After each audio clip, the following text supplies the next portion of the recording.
Harka fuunee akkam jirtu hordoftoonni chaanalii Teeknootuu irra akkaataa seetingii sirreessuudhaan bilbila keenya itti fayyadamaaf mijataa goonuu ilaalla. Kana raawwachuudhaaf seetingii bilbila keenyaa bannaa. Kana booda developer option kan jedhu bannaa. Developer option hin jiru yoo ta'e about phone keessa seennee akkaataa itti banuu ilaalla. About phone kan jedhu egaa bannee booda software information kan jedhu kana bannaa. Kanaan booda building number kan jedhu kana si'a torba tuqna. Sana booda duubatti deebinee seetingii haaraa arganna. Innis developer option kan jedhu kana. Kanaaf developer option kan jedhu kana argannee jira jechuudha. Sana booda developer option kan jedhu kana akkuma banneen gara dhumaatti irratti kan argamu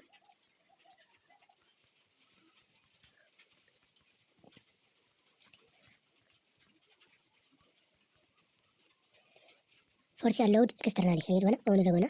Kana on gochuudhaanis bu'aan argannu bilbilli keenya fuul jedhee yookaan guuta jedhee nurra keessu jechuudha. Sababni isaa stooreejiin kun foonii dhiisee gara SD kaardiitti jijjiirama jechuudha. Kanaaf kana on yoo goone bilbilli keenya biizii ta'ee nurra keessu jechuudha.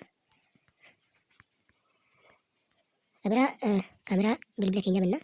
Kaameraa bilbila keenyaa akkuma banneen mallattoo seetingii kan jedhu kana bannaa. Isa gabannee booda shooting meeted kan jedhu kana bannaa. San booda shooting meeted kan jedhu kana jalatti trace volume key yeroo kaameraa kaasnu akkaataa itti kaasuu dandeenyu fakkeenyaaf zoom gochuudhaan ta'uu danda'a. Volume appii fi volume kana tokkodhaan kaameraa keenya kaasuu dandeenya jechuudha. Kunis akkaataa itti fayyadama bilbila keenyaa mijataa nuuf taasisa. Kaameraa seetingii keessa seennee notification kan jedhu bannaa. Isa gabannee booda advanced setting kan jedhu kana bannaa. Sana booda notification history kan jedhu kana on goona. Kana on gochuudhaanis bu'aan nuti argannu ergaa namoonni nuuf ergan